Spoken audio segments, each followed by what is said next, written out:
நடிகர் தனுஷ் தனது வர இருக்கும் திரைப்படமான இட்லி கடை படம் மூலம் இயக்குனராக மீண்டும் வர உள்ளார். இந்த படத்தில் அவர் இயக்குனராக மட்டுமல்லாமல் முக்கிய வேடத்திலும் நடித்துள்ளார். அவருடன் ராஜ்கிரண், சத்யராஜ், பார்த்திபன், அருண் விஜய், நித்யா மேனன் மற்றும் ஷாலினி பாண்டே என மிகப்பெரிய நட்சத்திர பட்டாளமே இணைந்து நடித்துள்ளனர். இந்த படம் டான் பிக்சர்ஸ், வண்டர்பார் பிலிம்ஸ் மற்றும் ரெட்ஜெயின் மூவிஸ் ஆகியவற்றின் கூட்டு தயாரிப்பாகும். இந்த படத்திற்கு ஜிவி பிரகாஷ் இசையமைத்துள்ளார். கடந்த காலங்களில் தனுஷ் ஜிவி கூட்டணி மிகப்பெரிய வரவேற்பை பெற்றதால் இது ரசிகர்களிடையே எதிர்பார்ப்பை அதிகரித்துள்ளது. நேற்று படப்பிடிப்பின் போது சண்டை காட்சி எடுக்கும் போது விபத்து நடந்துள்ளது. அதில் தனுஷுக்கு பெரிய காயம் ஏற்பட்டுள்ளதாக தகவல் வெளியாகியுள்ளது.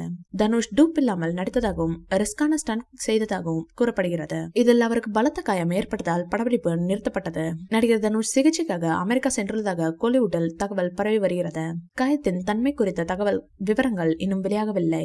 தனுஷின் குழுவினரும் இந்த விபத்து பற்றி இதுவரை எந்தவித அறிக்கையும் வெளியிடவில்லை. இந்நிலையில் நடிகரும் தனுஷின் மாமனாருமான ரஜினி சார் அவர்கள் வீடியோ ஒன்றை பகிர்ந்துள்ளார். வீடியோவில் பேசியதாவது, இந்த மாதிரி உயிருக்கு ஆபத்தான காட்சிகளில் நடிக்க வேணாம் தனுஷ். நல்வாய்ப்பாக உயிருக்கு ஒண்ணுமில்லை கடவுளே, சீக்கிரம் குணமடைய கடவுளை பிரார்த்திக்கிறேன். நாடு திரும்பியதும் வீடு தேடி வந்து பார்க்கிறேன் என கண்கலங்கி பேசியுள்ளார். இட்லி கடை படத்தின் படப்பிடிப்பு நிறைவடைந்துள்ளது. தற்போது போஸ்ட் ப்ரொடக்ஷன் பணிகள் நடைபெற்று வருகின்றன. இந்த படம் அதிகாரப்பூர்வமாக அக்டோபர் 1 தேதி 2025 அன்று திரையரங்களில் வெளியிட திட்டமிடப்பட்டுள்ளது.